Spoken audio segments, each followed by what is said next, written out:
physical effects that it's had on you, right?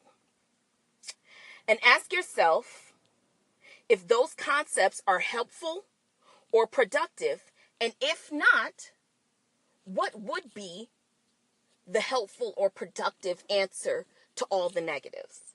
So step 2 is write out the positive. Now get creative with it, all right? And this is when you get your partner, right? One partner is probably the best scenario. So number 1, you've wrote out your steps. Number 2, now you're going to write out all your positive affirmations that you have for yourself, right? Write out your list and then share your list with a friend, asking them to review all the positive, and if they have words that probably are a bit more stronger than yours, like, oh, I'm a nice person. Well, you know what? Go even further and say, you know what? I'm a nurturer. I'm a nurturer. I love affection. I love, all of those things. Go further and deeper, right? Now, step 3, speak the affirmations out 3 to 5 times a day. Now, at this point, you've wrote the negative ones out. You've wrote the antonym to those, which is basically the positive. That's step 2. You've had your friend help you and say, you know what, let's take it up a notch. You're not just smart, but you have a really dynamic way of speaking. Okay, so now step 3 is taking those affirmations and at least 3 to 5 times a week, or as many times a day even as you need. Try mirror therapy, which is basically looking at yourself in the mirror while reciting or saying, or if you want to write those things down on Post-it notes, writing those positive affirmations down and posting them and then reciting them to yourself. Now, make sure that you replenish what you've written on Post-it notes. And here's an interesting thing. When you do replenish it, notice even the way and the difference in how you even express the word. As time goes on, you'll realize that now you're writing nurture with more care. I'm telling you, it works. I promise you. 30 days, let's do it. Step 4. Anchor your body when doing this, right? Place your hand on any area of your body that you may have felt anguish from step 1. So anything that you might have physically felt like, oh, I've been having a real tightness in my back. I tend to always have like buckling in my knee. My shoulders are always super tense. Anchor your body for step 4, placing your hand on the areas that may have felt some of the anguish from step 1. You repeat the positive affirmations from step 2.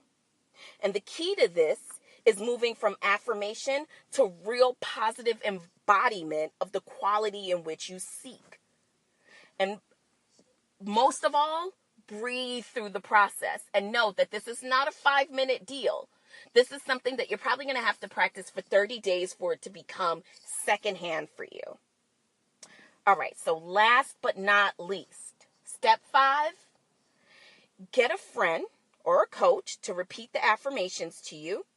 And if you don't have a friend or you don't have a partner and you need to call me or you need to DM me, do that. But hopefully you have a friend or a partner that you could do this with and you've done your mirror therapy, right? Because the real key is to drill down to the specific areas in your life that you want to address, right? This helps you develop a sense of mindfulness, which, hello, what are we on? Journey of mindfulness together. That's right. I'm giving you what? A virtual high five. That's right. This helps you develop a sense of mindfulness of what is in your conscious thought patterns, which is all a part of mindfulness. Now, let me repeat that. This helps you develop a mindfulness of what is your conscious thought pattern, which is all a part of mindfulness. So this helps you to be more aware, because I think we would all be surprised by how much we are sometimes all unaware of, or how much we avoid our conscious and unconscious thoughts, not realizing that in everything we do. There they are. Right? Now remember, mindfulness is not about this huge sweeping change that means that you're just everything about you is going to change all at once, right? Rather, it's more about the power and the ability to accept what is and then transmute towards what is possible, right? So it's, there are things about yourself that you won't be able to change, not in the immediacy. Some things take time. It's also imperative that you understand mindfulness comes with the fact of acceptance. Work on yourself, accept everyone else for where they are at in their journey, or even if they've not begun their journey, or even if they feel like they've ended their journey. That's what mindfulness is about. It's not just accepting what is, but accepting people for who they are as well. And then transmuting towards what is possible for ourselves. Now remember, those are individual journeys. You cannot transmute towards what is possible for someone else. You just can't. I know oftentimes we like to refer to that as the potential that we see in someone.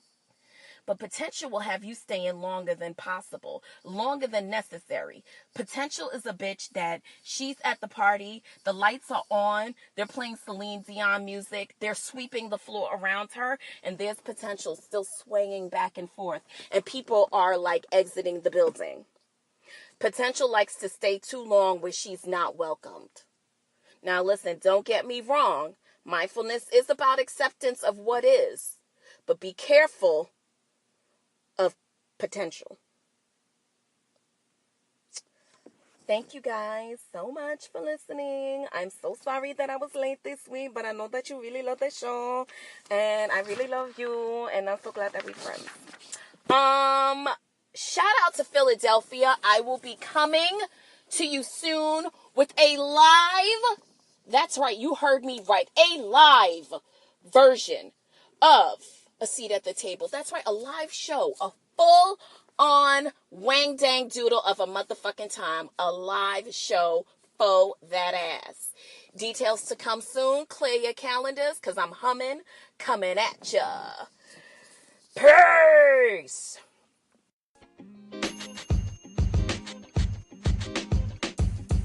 The podcast you just heard was recorded with Anchor. If you want to make your own, download the Android or iOS app completely free from anchor.fm/podcast. That's anchor.fm/podcast.